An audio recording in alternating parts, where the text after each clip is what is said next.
And then the other scene I really enjoyed was the one with the little choir singer in the church when McBride visits an old accomplice of his who's played by Patrick Bergin, who I'm an enormous fan of.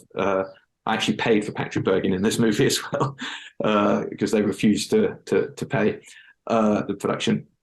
And the scene that they share where he's trying to convince Dean to step away from whatever it is he's doing and take a back seat. And in doing that, he has his sort of little kid there, his grandson, sing Foggy Doo, which is one of the old Republican songs, but it's a very, very moving Irish song. And it does move him, but it still doesn't move him enough to throw in the towel and quit what he's doing. And for me, that's an important scene, and I liked it. It was very emotional. And it was good. But these are interesting sort of scenes that you have to sort of invest in to sort of enjoy. And I'm not sure how successful they were, but for me, the two scenes I found very good and fun to shoot and interesting, and I felt that you walked away and it felt like there was something interesting going on there. The rest, it was just hard work, and it's such a blur because you're just working at warp speed and hoping to get the scene in the camera by the end of the day and not get arrested or have anyone get hurt. No, the film is fantastic, and I hope everyone in our audience will take the time to go watch it. Another film you've got coming up is Boudica with Olga, is it Kurylenko? Yes. And Clive Standen. Yes. My assistant producer is a bit of a historian, so he's extremely excited about this film. You're both writer and director once again on this. Where did the idea come about, to write this script about a historical figure like Boudica? And can you tell us anything about it right now, or is it kind of still? I can tell you a certain amount about it.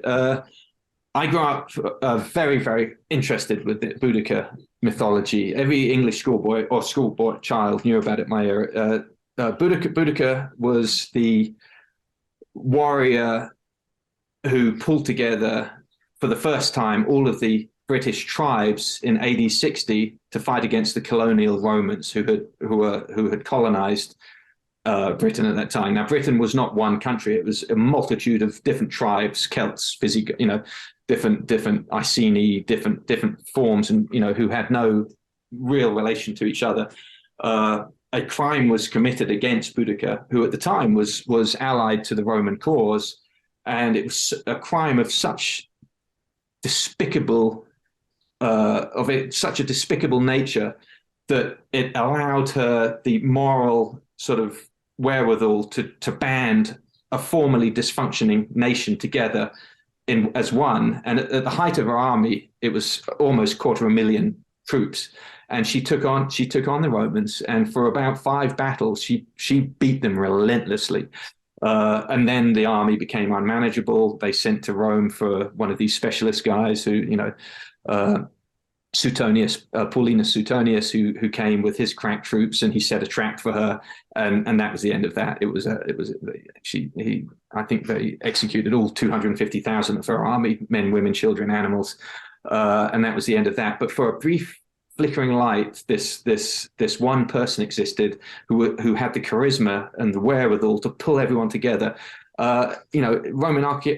British archaeologists or archaeologists in the UK can time a particular period because of the dark black line in the earth that her looting and burning left, to this day, because the sand and clay was turned to almost a glass material with the high heat of of Colchester, London, Culloden, these different places that cities at the time. They were Roman cities that were inhabited by Romans who'd been there almost 100 years, and had property and slaves and had subjugated or pushed away the natural inhabitants. So she went into these places and just destroyed them, burned them to the ground. Didn't even pillage them in many cases, literally just burnt them. And I found the story very interesting. In Victorian era, looking for someone who was like Victoria as a form of political sort of propaganda, they had rediscovered her. So there's a beautiful statue of Boudica outside the Houses of Parliament in England, and we actually used that in the movie. And she became a figurehead again. She's Britannia. She's Rule Britannia. This is basically Boudica with the helmet on. It's on the coins to this day. And Rule Britannia, which is the national anthem, it's Boudica. It's all based around that mythology and that sort of story. I found it even more interesting. I'm not sure why I took such a personal connection to it, but my youngest daughter's middle name is Boudica. It was so it's been a while. It's a lot of my heart and soul and blood, sweat and tears in the movie, and it's something that I hope people see for what it is, which is a passionate retelling of a here to less than well presented story. There's been lots of versions of it, and I think they're all terrible. I haven't seen one that caught my interest in any way at all. And it took me a long time to figure out how to tell the story, and I think I have done. And I hope people enjoy it. Olga Kurylenko is someone I had worked with before, and I knew she had the capacity to do something like this. She's incredible. She absolutely inhabits the role and is very, very dedicated, very disciplined, and really threw herself into the action, which is no small thing, because fighting with a sword, a heavy sword, is not something for the faint of heart. I mean, it's extraordinary. And the guys she was fighting all had armor on and helmets, and it was a brutal shoot. But the interesting factor was where we shot was 20 miles away from Colchester. We're at Norfolk, and it just happened to be where we ended up filming because a friend of mine owned the property. And I was talking to him. He said, no, she galloped here. She was here. We have Roman artifacts that we found all over the place, and you're 20 miles from the first place that she burned. That's where there's a museum there for the Roman temple that she burnt to the ground. It's now this beautiful museum in Colchester. So I feel that she inhabited the film to a certain degree. That may be too much mumbo jumbo for many, but for me, it instilled in me the need to tell the story properly as well. I really, really felt that.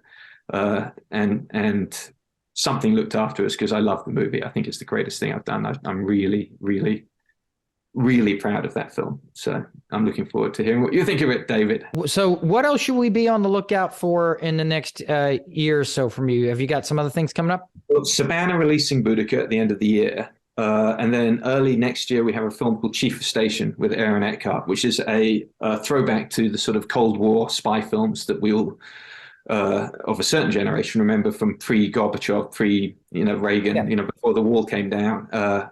Which it was great fun to delve into that. I watched, the Bridge of Spies is the most recent one that everyone will know about of this generation. But you go further back, The Spy Who Came In From the Cold, even most of the James Bond films, the Fourth Protocol. There's a great bedding in it. And the most beautiful thing of all, which I really liked, is in modern spycraft, the reliance upon internet and telephone has gone out the window because it's too easy to crack.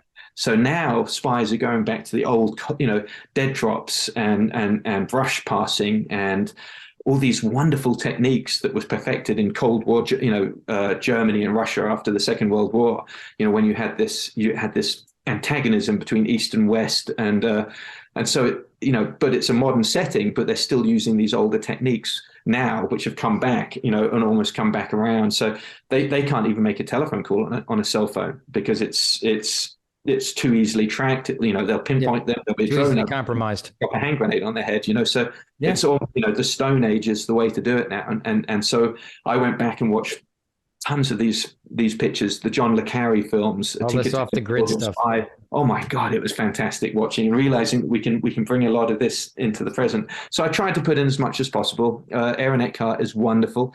Nick Moran, who's also in One Ranger, he plays the Russian Cossack, is also in that. He plays the lead. He was the lead in Lock, Stock and Two Smoking Barrels, which a lot of people may remember.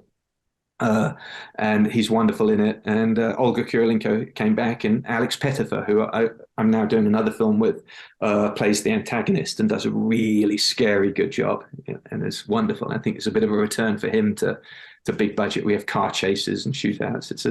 It's really, really rather good. And I loved working in Budapest, Hungary. It was a wonderful place to shoot. Short days. It was nighttime by 3:00. So you got to be, Yeah. you got to go in with a really good plan. You can't be sitting around scratching your chin, wondering, waiting for inspiration. One of my great sort of loves is Sam Peckinpah and his pictures. But when I first came to Los Angeles, I have 8 or 10 biographies on him. I searched out people that had worked with him to get anecdotes to listen.